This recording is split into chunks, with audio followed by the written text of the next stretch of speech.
Hey guys, welcome in. Happy Sunday night. We are finishing up week 4 of our 30 Books in 30 Weeks series, and this week's book is Codependent No More. So as you guys come in, make sure that you hit that share button, invite some other people in to join in with us. So while we wrap this up, today's our final day.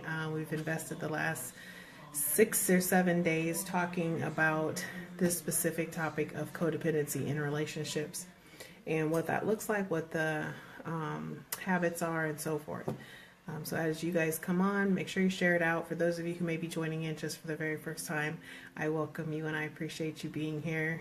My name is Marcy Batiste. I'm a public speaker. I'm an author, and my whole everything is about helping other women shine and truly helping them to embrace their star power and be able to then spread that out and shine and be the guiding light for other women. And so 2018, we're raising the bar on everything: life, love, relationships, happiness, you name it. And then I also have a company called Bankable Success Advisors, where we are a leading recovery solutions provider doing domestic and workplace violence education and awareness for on the corporate side, as well as business contingency, and then on the personal side, personal trauma recovery and success coaching. So I do one-on-ones, group coaching, whole 9 yards, all in the hopes that we can take 1,000 women on this journey in 2018 to truly transform their lives. So with that is the 30 Books in 30 Weeks. It's a personal development reading series. Started them back in November, and we're carrying that on in 2018, but to a whole new level. Hey Takira, what's going on? Whole new level. Codependent No More was week 4 of the 30. And so tonight I want to talk about, as we wrap up this subject of codependency, I encourage you, if you haven't already watched the other videos from this week, they're available on my YouTube channel, and there's a link in the title of this feed. But I encourage you to go back and watch those videos and understand some of this subject matter, because codependency affects people and they don't even have a clue that they have a codependency issue. They don't even know what the term means. And so I went through all of that, and we talked through some specific scenarios and how that plays out, what that looks like kind of all grown up in the real world. And so tonight, to wrap up this subject, I want to talk about truly what drives people and the need for relationships. And so I titled this "To Love and Be Loved," because I think that at the root of most everything, that's what, as human beings, we are meant to love, receive love, give love. And then we also want to know, and we want to be able to believe in ourselves, hey Kerwin, that we're worthwhile, and we want to believe that we're here for a bigger purpose. And then we want we want for other people to believe that we're worthwhile. And codependents in particular really struggle with finding a balance in that and being able to find their own self-worth and their own place in the world, aside and apart from a relationship, aside and apart from other people. Hey Melissa, how is it in Vegas? Welcome in.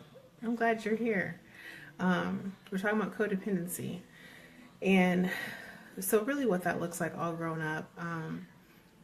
And I think that whole finding someone else that believes that we have value and that we're worthwhile is such a huge driver. And you know, one of the best things that I always work with my clients on is for them to learn how to determine their own value and not rely on external validation to create their value. And that's it can be very difficult thing to do. We all want someone, there's a saying that we all want someone to love, something to do, and something to look forward to. And when you think about it in those terms, it seems really, really simple. And some of these. Right, Melissa. Melissa saying it's dangerous because most of the time you don't even know that it's happening. And that's exactly what I was talking about in the videos earlier this week, is that, don't always know they're codependent, and they don't always know, even if they're not, when they enter into a relationship with someone else who is.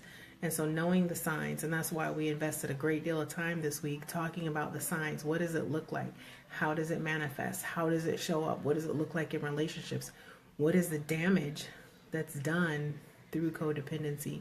And how we teach people to engage with us and interact with us in a codependent way. And so as I was thinking about how I wanted to really wrap this subject up, because honestly we could probably go another whole week and talk about codependency, because it is just that prevalent and it is such a deep and important subject matter. But at the crux of it all, we have to learn to be able to tell the difference between relationships that work and those that don't. We have to be able to leave when we need to leave and be unapologetic about it. And so we talked about, some of that throughout the week, about how you handle conversations and stuff like that, and what all that, how all of the pieces kind of fit together to learn to recover from and heal from being in a codependent relationship. And you have the option to create whatever life you want, but you have to get clear and you have to be honest. You have to create some sort of a filter to decide, this is healthy for me, this is not healthy for me. And yesterday we talked about how boundaries are such an important part of that. Right, it does not mean accepting a bad situation. Great point, Melissa. We were talking about boundaries and how, if I could give you one tool to help you the most with resolving and reconciling with codependency and codependent relationships and codependent habits, because a lot of this is very habitual, and it is boundaries. How to set healthy boundaries, how to establish boundaries that will create the life, to create the relationship that you want to have. So I'm looking forward to next week's book, because it's going to piggyback off of this subject, and we are going to talk about boundaries. And so this is going to be our week 5 reading selection, another game-changing book. Like I've shared with you guys before, the books that I'm choosing for this personal development series are books that have been tremendously, tremendously impactful. Books that I know 100%, as for me, someone who was highly, highly codependent for the majority of my entire life. Being able to heal from that, I can testify to you, is possible. The better is possible. I can testify for you that if you have the tools in your toolbox, if you have someone in your corner to teach you how to use the tools, you can get healthy. You can heal codependency. You can recover from the effects of codependency. And so next week we're going to talk about how boundaries play a huge role in that. And I actually teach a whole workshop on setting boundaries, because they are so important. Those of you who know me and follow me on a regular basis, sold out to my happiness. How did I do that? By creating boundaries. And boundaries are not to be confused with walls. And like I said, we're going to go deep dive into boundaries for the next 7 days, starting tomorrow night. That's going to be the subject, is setting boundaries and establishing them. What's Melissa? When women establish boundaries, they say they're a bitch, but when men do, right? Oh my God, Melissa, you hit the nail on the head with that one. If I could tell you how many times I've heard that, but it doesn't sway me anymore. What did they say? Brush it off. It doesn't sway me, because I know that one of the things that I tell people all the time when they ask me often, why are you single? Like, are you crazy? Are you, like Melissa said, are you a bitch? Like, what's the problem? and I tell people all the time, people like the idea of being in a relationship with me. They don't necessarily, they're not prepared for the reality of what is me, because I do have very strong boundaries that protect my happiness, that protect.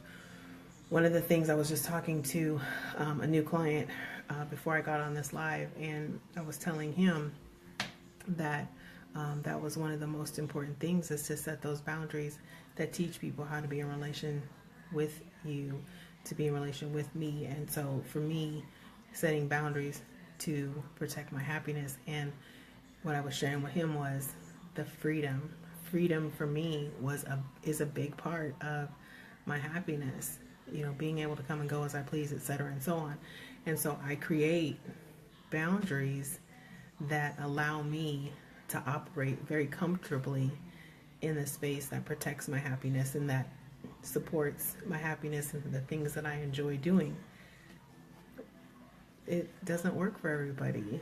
My boundaries don't make me a good fit for every relationship, and I understand that. And so I'm completely okay. Like, we don't have to be enemies, and it doesn't make you a bad person. It doesn't make me a bad person. It makes us a bad fit. And that's the piece where, when you're codependent, you can't decipher, and you think, if the relationship doesn't work, then I'm a bad person. We internalize that.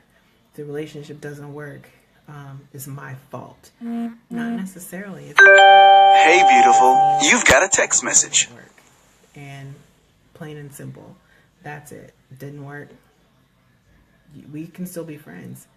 We just can't be in a relationship.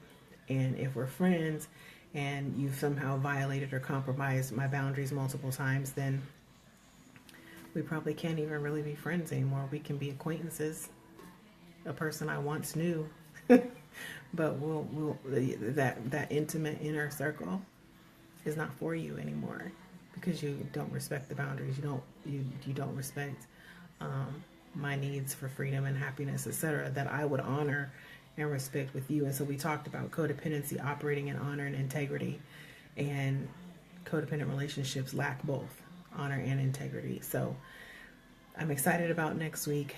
I thank you guys for sticking with me through this week where we talked about codependency. And like I said, if you haven't watched the videos, they're all loaded on my YouTube channel. Click the link.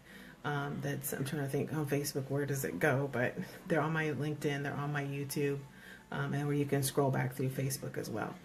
So go check those out. If you have questions about codependency, if you have questions about coaching, just inbox me. It's open 24 hours, and I love to hear from you. So as always, thanks for joining me. I appreciate you guys. I love you guys.